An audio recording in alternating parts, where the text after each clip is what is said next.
Welcome, everyone, to Christiana's Psychic Cafe.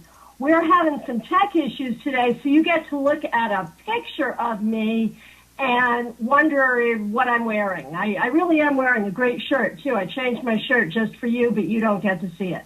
Oh, well, thank you so much for being here. We have a tremendous show for you today. I'm very excited. We are going to go ahead and start with our card of the week. And I am once again using the Legacy of the Divine Tarot by Ciro Marchetti. If you don't have this deck, I really think you should get it. It is a beautiful deck. And today's card is the King of Cups. Over this next week, the King of Cups tells us to be leaders when it comes to expressing love. If you have an opportunity to show love and show kindness this week, by all means, take it. Because when you do, what the King of Cups teaches us is that when you show love, not only do you help yourself and you help the people that you're showing love to, you become an exemplar. You become an example of love. So, there's your card for the week, and now I'm going to bring on our guest today. Our guest is Nancy Evans Bush. She is the author of Dancing Past the Dark, and we are here today to talk about near-death experiences. Welcome, Nancy, to Christiana's Psychic Cafe. How are you? I'm fine, thanks, Christiana. Glad to be with you. I am so happy to have you here.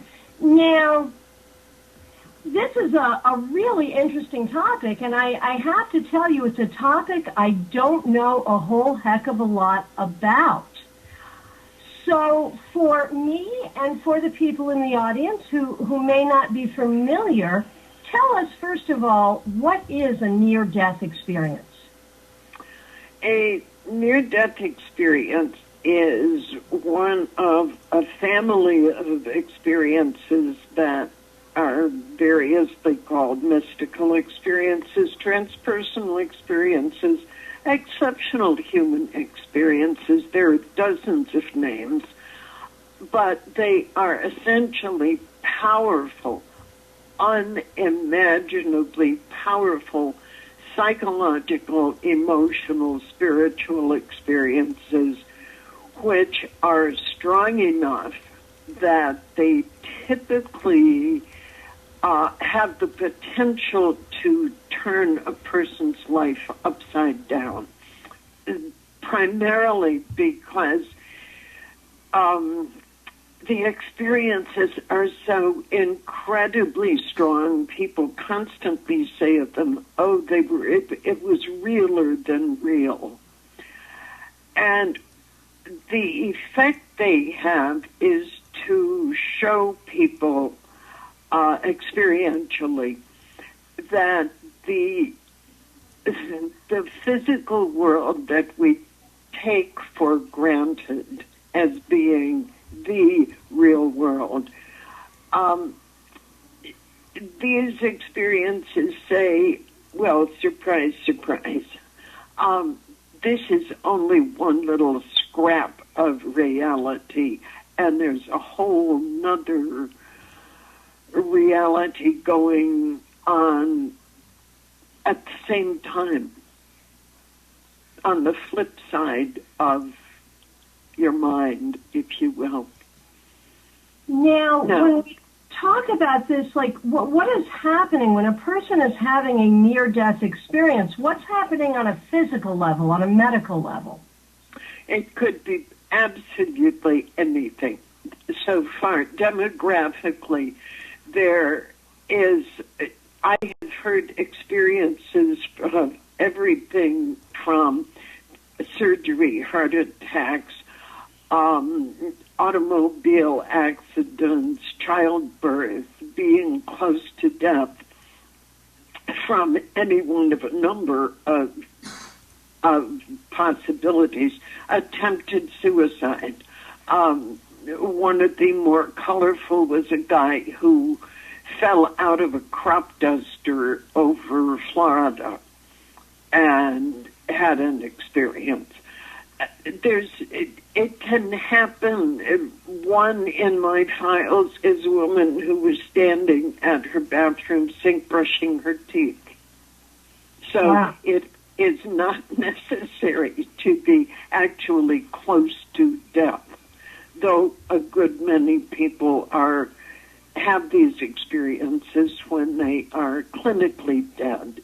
That is, without blood pressure, heartbeat, medically declared clinically dead, and then they come back and report this type of experience.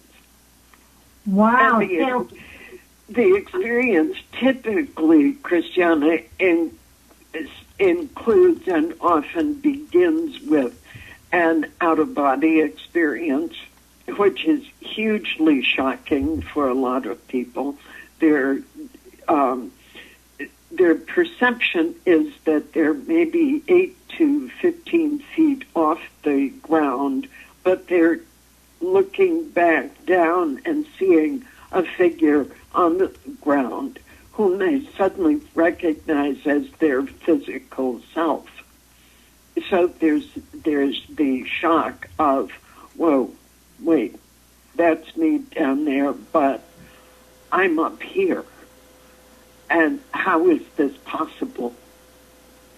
That's part of that life-changing experience of discovering that there is more than just the physical reality. Now, one thing I know in my own work is many of my colleagues, this was not true for me, but many of my colleagues, people who now work as professional psychics, feel that they developed their psychic gifts after a near-death experience. Is that something that you've seen happen at all? Yep. It's very common. There is something about the NDE type experience, which, whether it like supercharges something in the psyche, whether it, I don't know, does it just give a kick in the butt to consciousness to say, hey, wake up, you can do more. We have no answers for these kinds of how does it happen questions, but a great proportion of experiencers do report an increase in intuitive sensitivity afterwards. Wow. Now, from what I understand, and please correct me if I'm wrong, many people who report a near-death experience report it as a positive experience. Would you say that's so? The great majority of experiences are greatly positive. They leave people with a markedly reduced fear of death. They produce a sense of being safe in the universe, of increased love, compassion, wanting to be of service to other people. People just report being gloriously renewed and invigorated, and it lasts typically for many years. Now, do you find that the people, the majority who do report a positive experience, do you find that their reports of their experience are in some way connected to their cultural beliefs or their cultural faiths? In other words, Do Christians see Jesus? Do Muslims see Muhammad? How does that work? I think the best way of explaining it is that if you line up a group of, say, 5-year-olds and you present them with pictures of parts of a house, the American kids or the English-speaking kids will say door, window, roof. And the German-speaking kids will say something different, and the French kids will say fenêtre, I forget the word for roof. They will speak in their own language. Right. I think it's similar what happens, because it's true that almost invariably people who are Christian will report encountering a being whom they identify as somebody from Christian tradition. Similarly, there's a group of experiences from Jewish sages, all of whom reported having encounters not with Jesus, but with some of the judges or with Moses. So it's like there is an idea or a personality. That's a shallow word for the experience, and people say, what was that?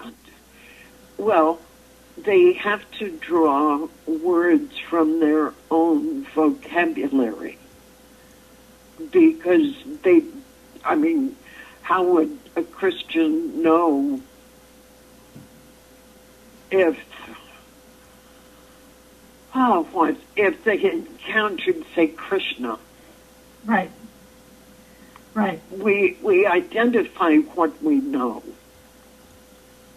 And, a little bit off topic, but I have to say, I find that, even though I myself have never had a near-death experience, I find your report of that so refreshing and so in line with what I personally believe to be true spiritually, the idea that higher power may have many faces, but is all the same thing at the end. And I wonder, and again, this is a little off topic, but I'd love to hear your take on this. I mean, many people have these experiences and report these same things. Why do you think that this idea of spiritual universality is not more promoted across the world based on these experiences? What a good question.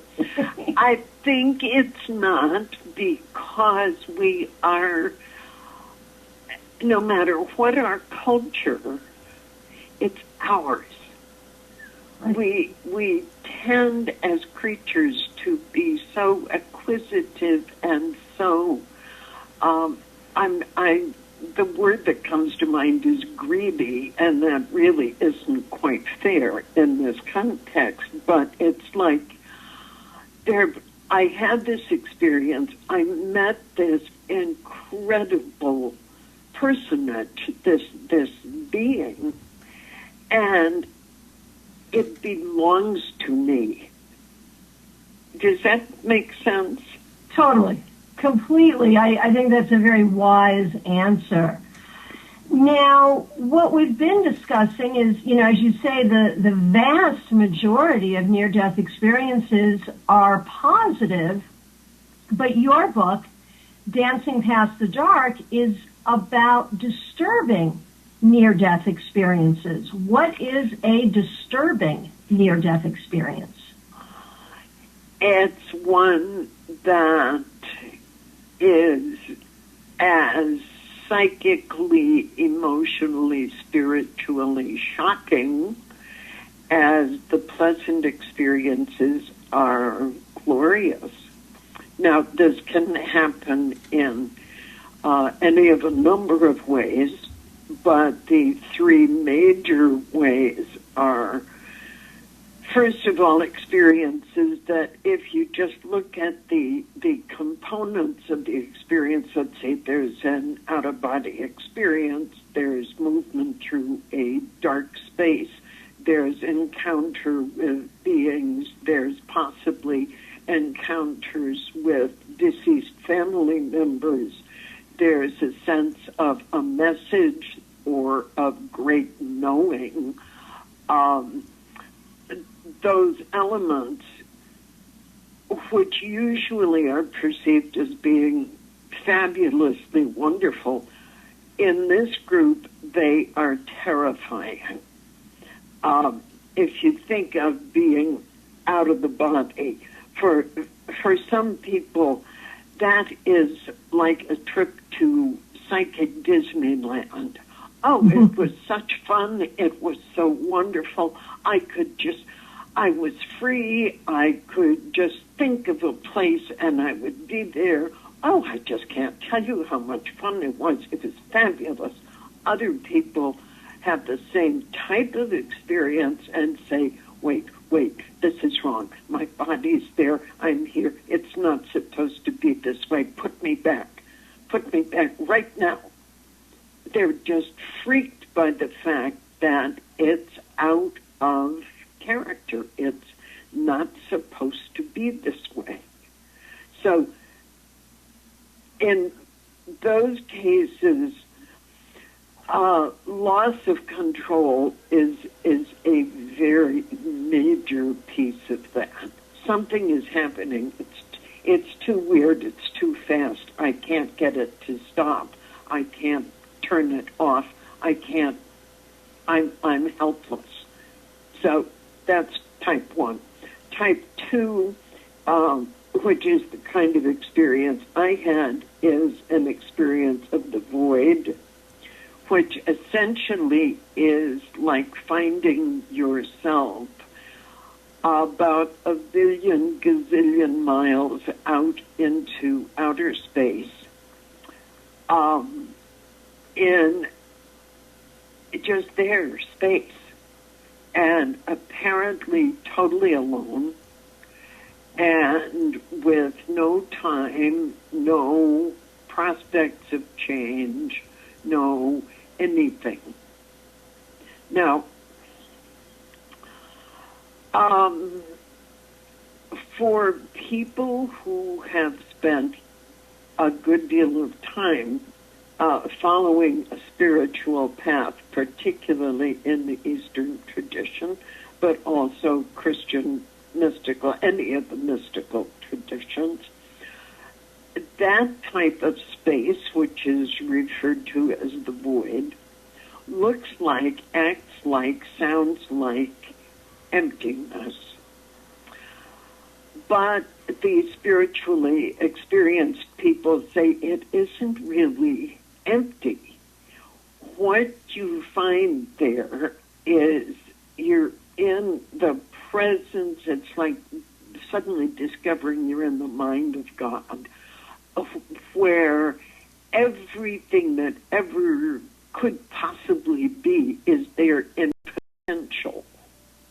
Now, that sounds kind of comforting. Oh, I'm in the presence of all potential.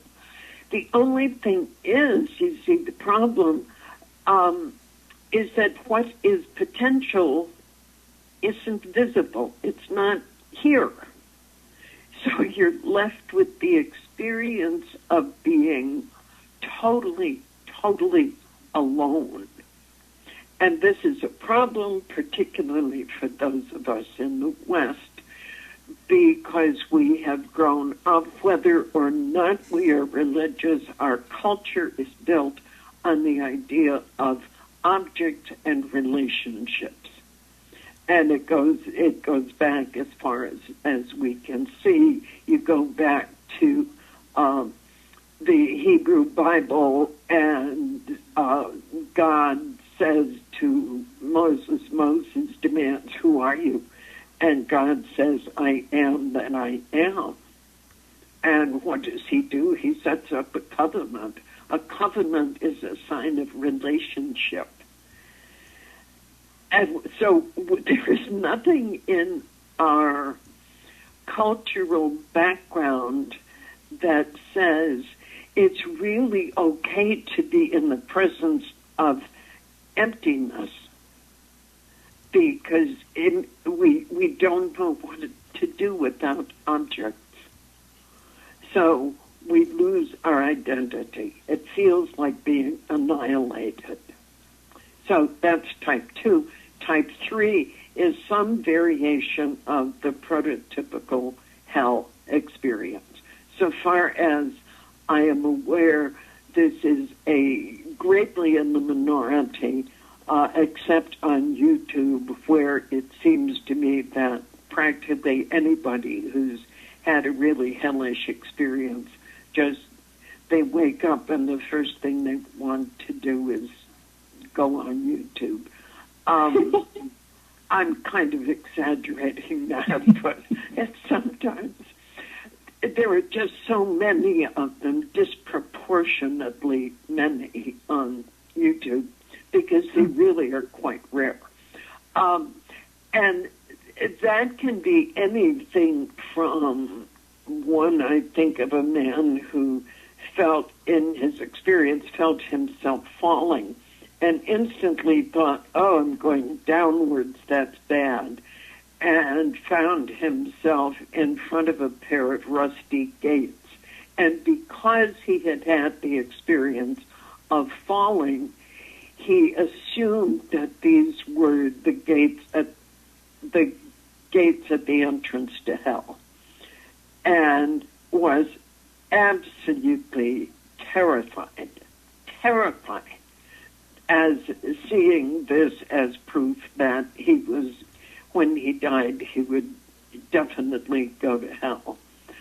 Other people have experiences of encountering entities, but at least in the experiences that I have heard personally and that people have written to me,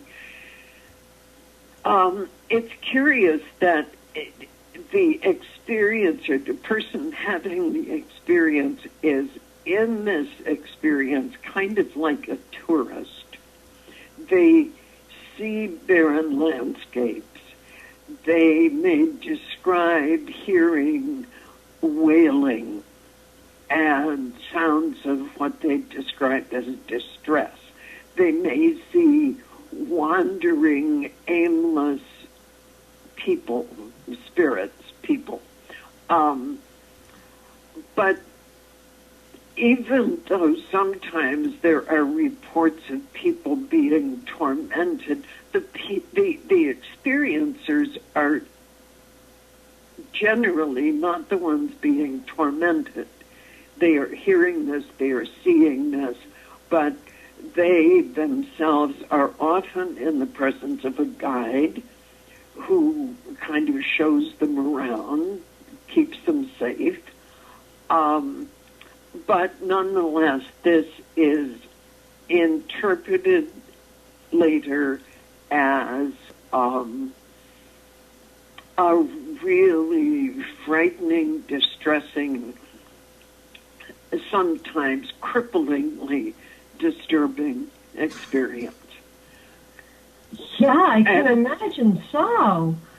And it doesn't matter. There is no relationship. I have to get this in. There is no relationship on a record of any correspondence between the kind of life a person has lived and the kind of experience they have. It is simply not true that good people get good experiences and bad people get bad experiences.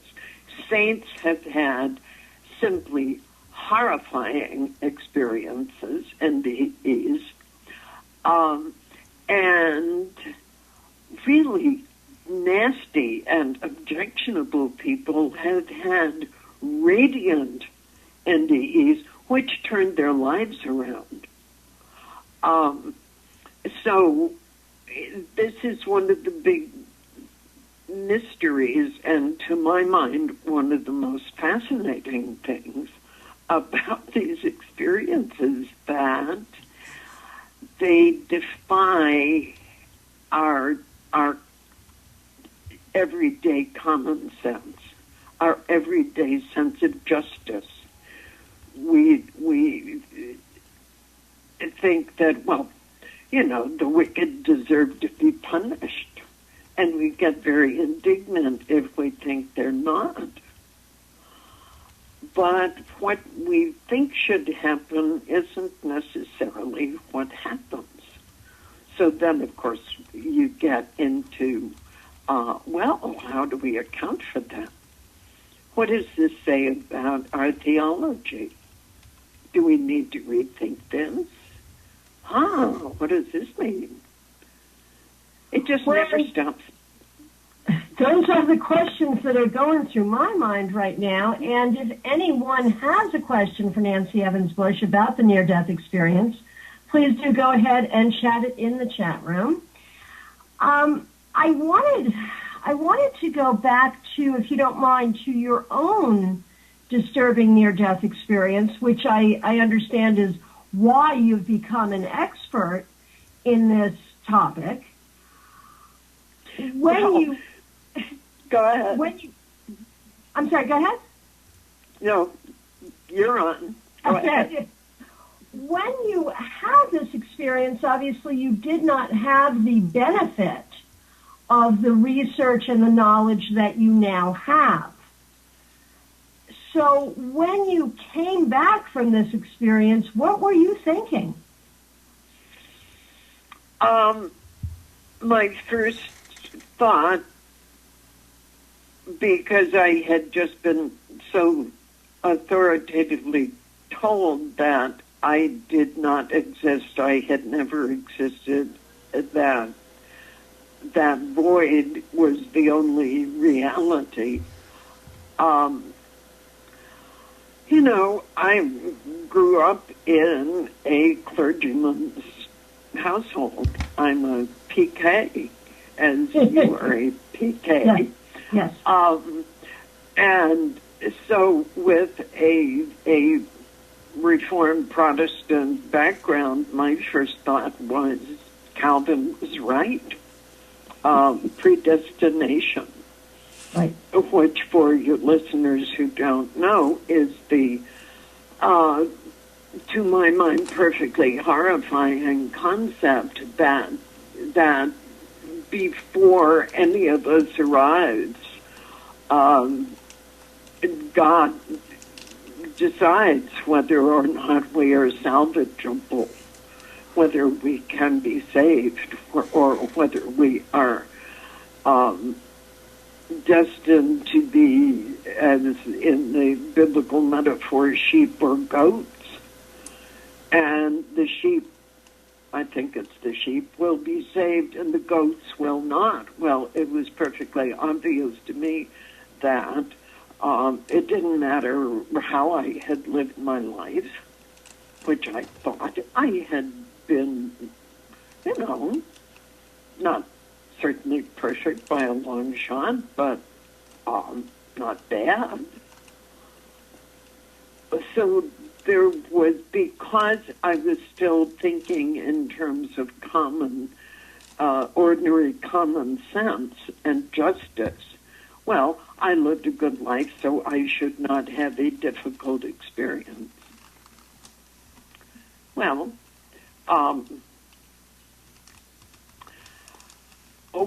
there was nothing in my theological life to explain this to me except predestination. Right. And frankly, as my family will be the first to say, I can be pretty stubborn. And my sense over the years, I did not mention this to anyone for 20 years. Oh, my gosh. Well, what could I say? Wow.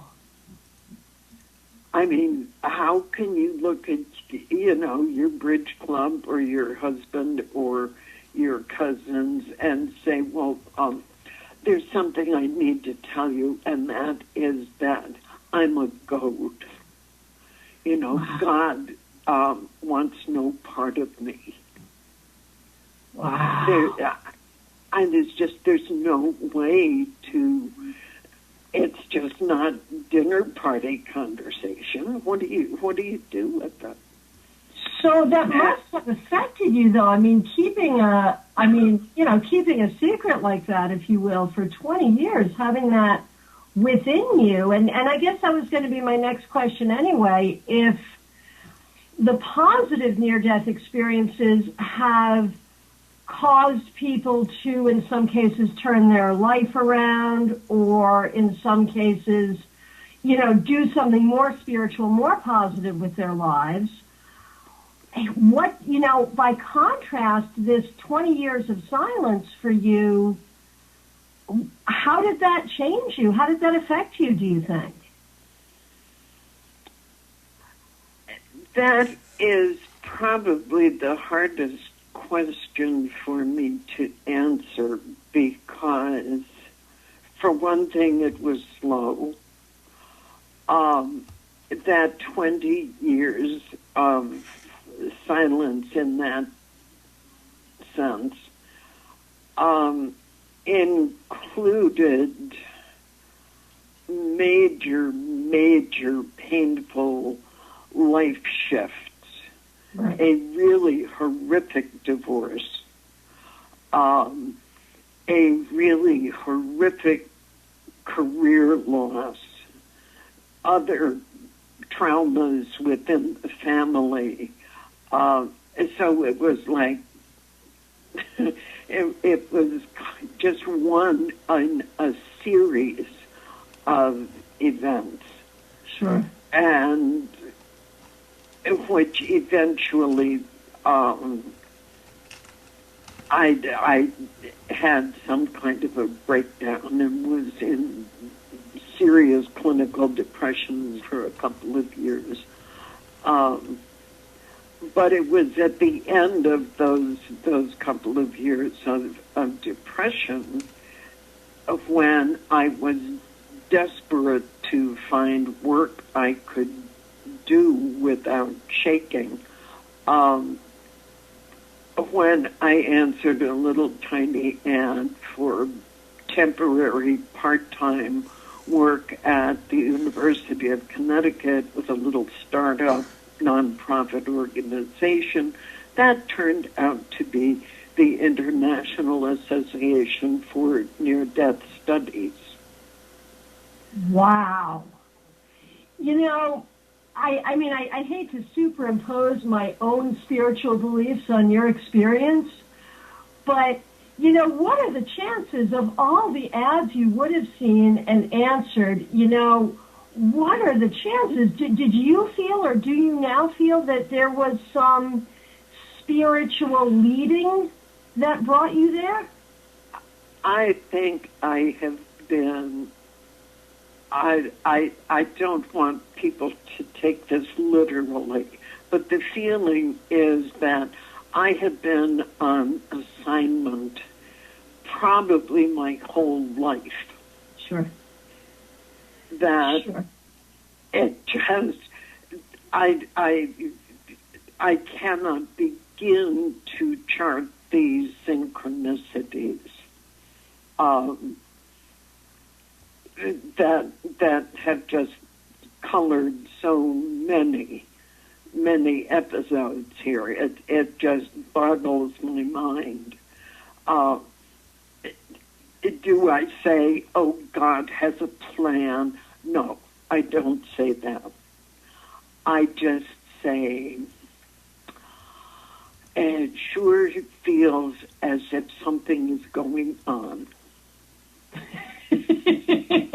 Well, you're getting a lot of support and a lot of agreement in the chat room to that same effect. I think the idea of a mission of some sort does not sound in any way far-fetched given those synchronicities. So I'll ask you to continue your story. You answered this ad for this association that deals with near-death experiences. Did you then finally have the opportunity to tell your story? Well, the first thing I did was I finally got a name to put on my experience. Right. Because it included enough of the elements of a typical near-death experience, out-of-body, movement through space, movement through darkness, encounter with entities, that kind of thing. And it was the entities who then booted me into the void. That I could say, oh, that's what it was. I was also answering the mail and answering the phones, so on those rare occasions when people called or wrote in to say, I had a kind of experience and it was not like the ones you're putting on television. Mine was terrible. So tell people the truth. Well, what was to tell? Because nobody had any information. I could not go to the university library and look up negative near-death experience because the term did not yet exist. Wow. And so what else to call it? And this is why it took 30 years to write the book, because it's like one grain of sand at a time, just getting gathered together, if only because I was so blasted stubborn. At first, I was not going to accept that. I was not going to accept being a goat. I had to have better information. So that's where the stubbornness comes in. But then there were all these other people saying, oh, what about me? What about my experience? Well, that was my question. So it's a really strong impetus to get in there and just read, study, learn, do anything possible to find something to say about this stuff. And because I am, by nature, by upbringing, by anything theologically inclined, it's like, oh my gosh, look at all the implications here. Oh my gosh, look at the implications for psychology and for culture, and it just goes and goes and goes.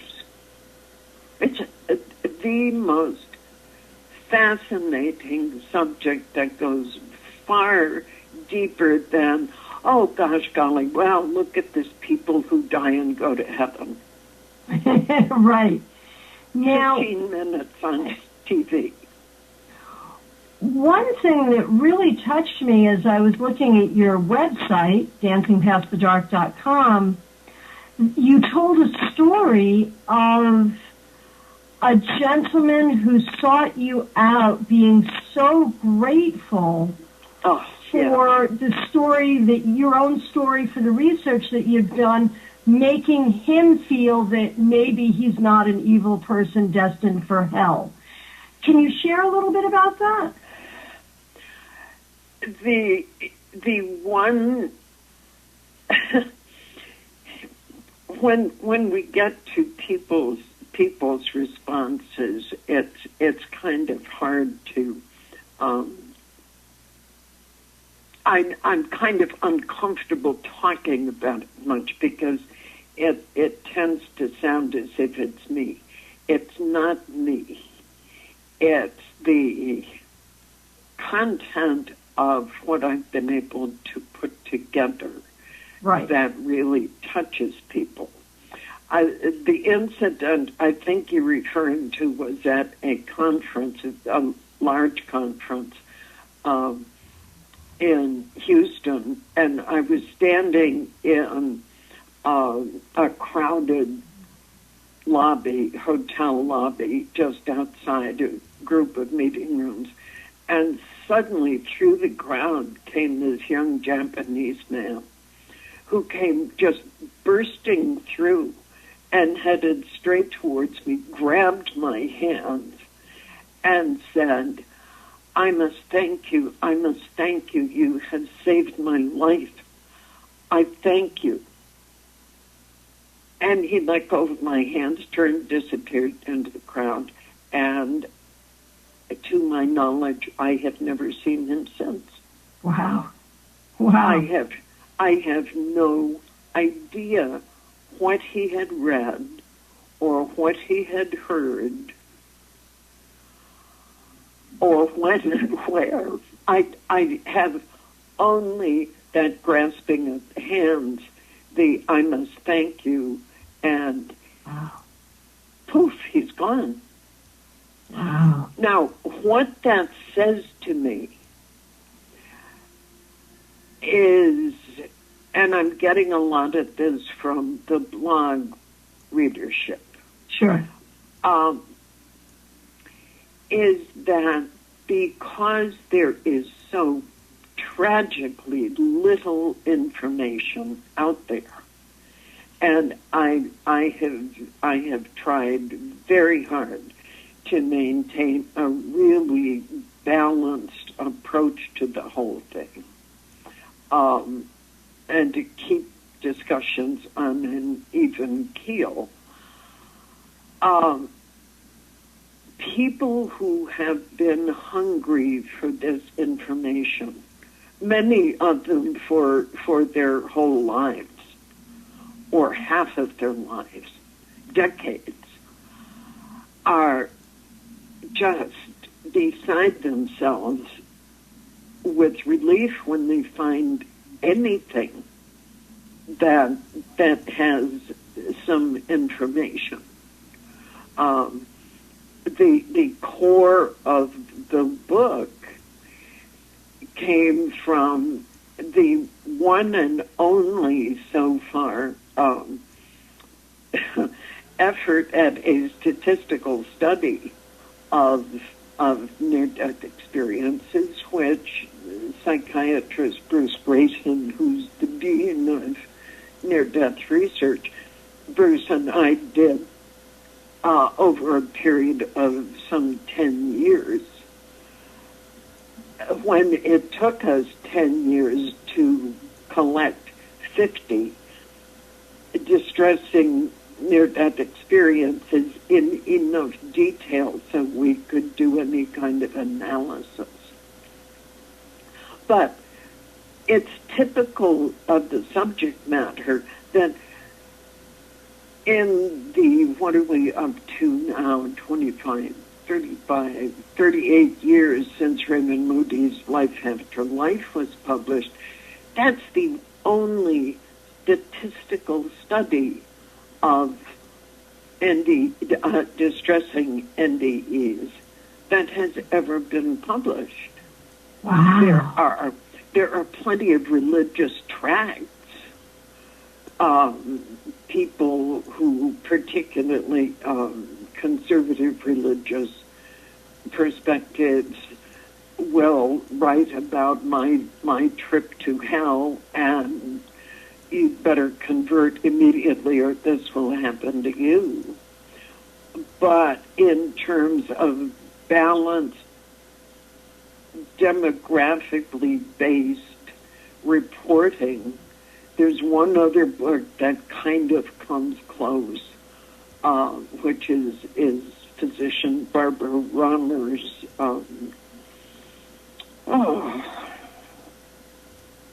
senior moments here. Blessings in Disguise. And that book has probably the best collection of distressing experience accounts, but in my view, it is seriously weakened by the fact that she, through the entire book, interprets all the experiences not from the perspective of the experiencer, but of her very strong metaphysical beliefs, which may be absolutely spot-on accurate, but that's her perception, not the experiencer's perception. Right. So, I'm sorry, go ahead. My question, one of the things that I think makes your story particularly interesting is that you yourself have been to seminary. Is that not right? Have been what? You hold a degree in... Oh, yes. It's not seminary in the way people generally think when they hear that a woman goes to seminary, but with my very Protestant background, finding myself dealing with these experiences that are so strongly mystical in their character, I had no background in this. I came up United Church of Christ, which is fabulous if you want to do social justice. Right. But right. Mysticism was never a big item. Right. I could have told you a lot about healthcare, education, missions, civil rights, any of that, but right. out-of-body experiences were not part of the language. So I needed to know about mysticism. So instead of going to Hartford Seminary, the seminary of my heart just down the road, I went to St. Joseph College a little farther up the road, which was a Catholic school where I could find out about mystics. And I did a master's degree in pastoral ministry, where I was the only Protestant in the program, which was a great experience for cultural expansion. So, given your education, given your background, and given your distressing near-death experience, you've had time to process it. What do you think happened to you, and what does it cause you, or does it cause you? What are your spiritual beliefs, either because of that or in general? What do you think? Oh, you are good.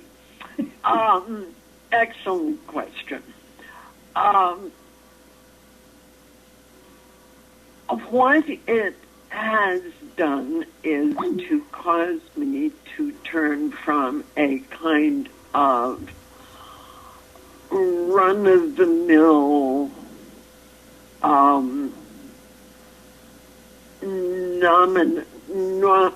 nominative liberal Protestant who could,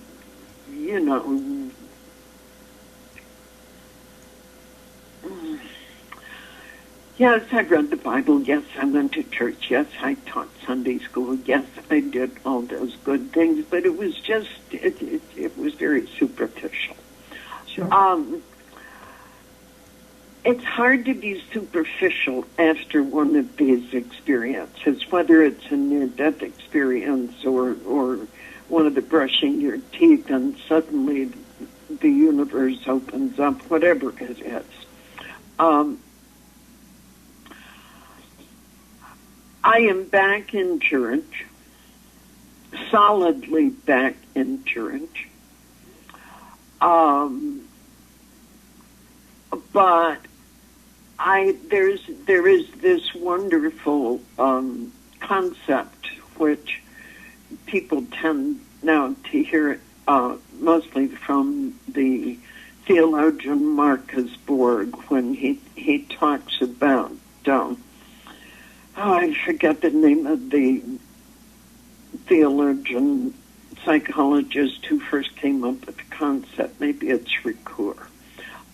Anyway, the idea that there are 3 stages in spiritual maturity. In the first is when we hear the stories of our tradition, whatever our tradition is, and we understand them as being literally true. So when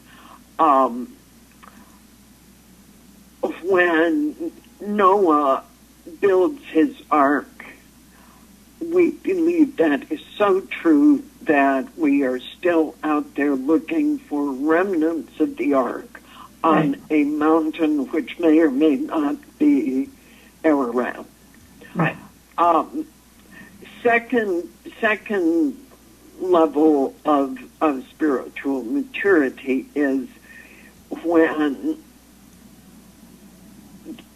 any kid reaching the point of late childhood, early teens begins to say, it's kind of like the letting go of Santa Claus.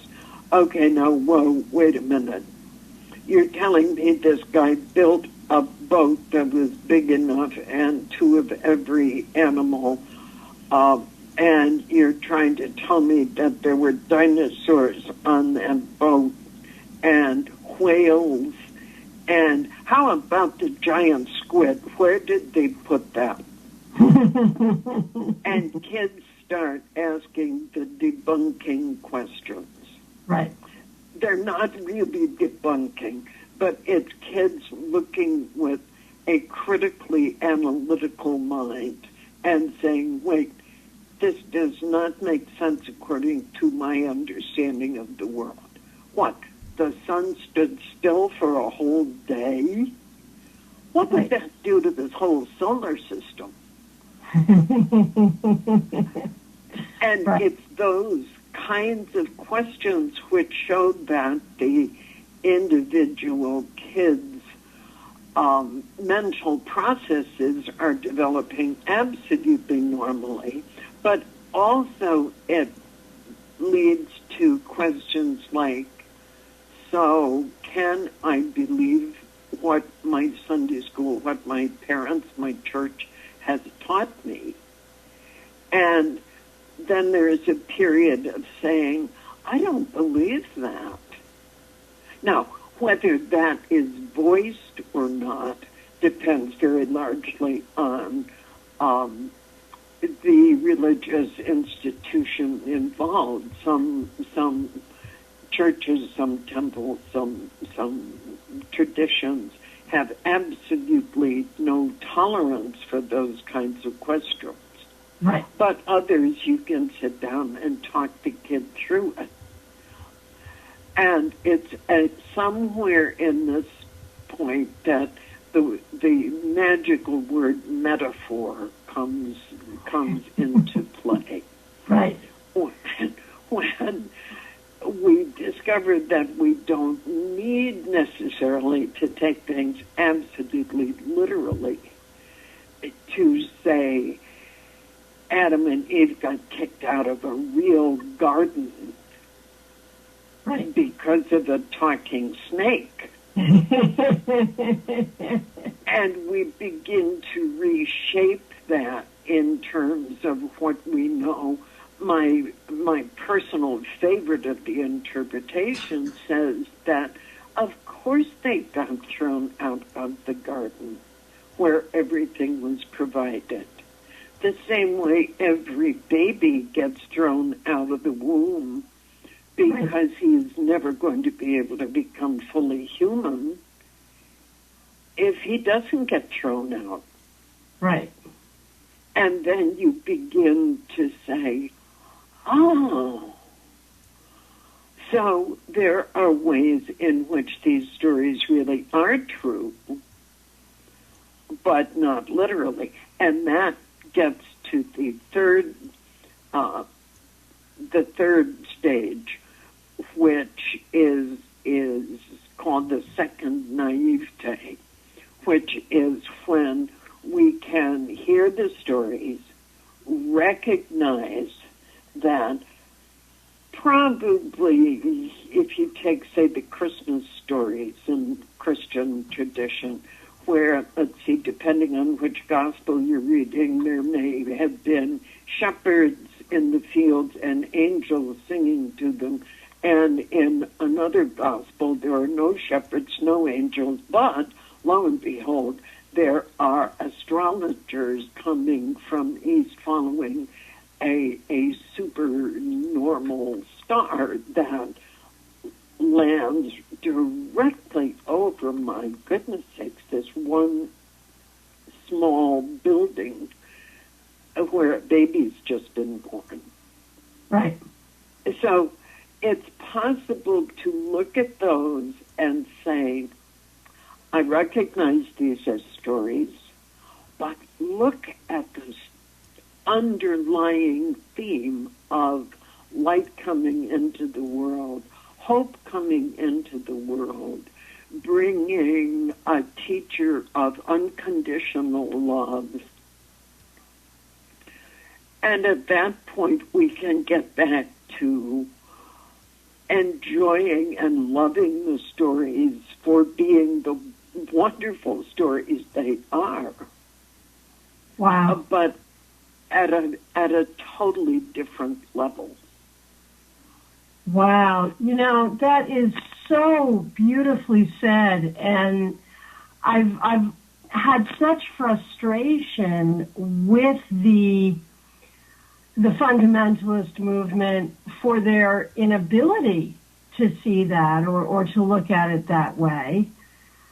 And I think that you really just solidified for me the purpose of stories and symbols and myths and archetypes and how they really do speak truth to us. So I have one last question for you. How, at this time, do you, or if you do at all, do you interpret your distressing near-death experience in light of your strong and beautiful spiritual faith? I think I still have only a relatively superficial understanding of it because it took me so long to be able even to approach it as like PTSD. But at this point,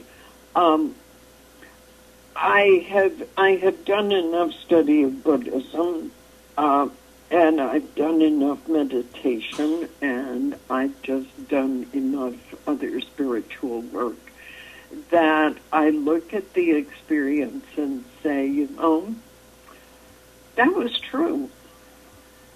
And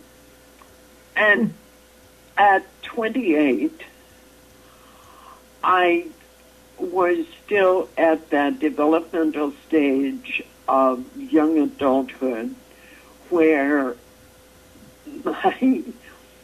my existence was bound up in the physical facts of my life. I had a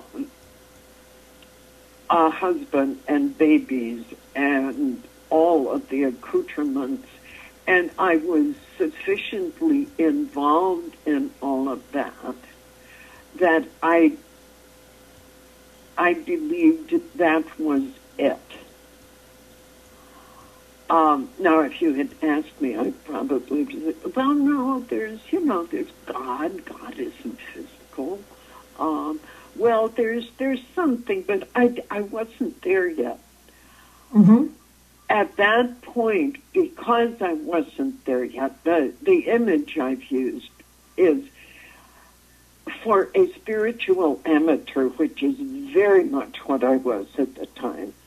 To have an experience of the void is like being a first-time skier who is taken to the top of an Olympic ski jump and pushed. Wow. Okay. Fair. That there is no way you are ready for that. Right.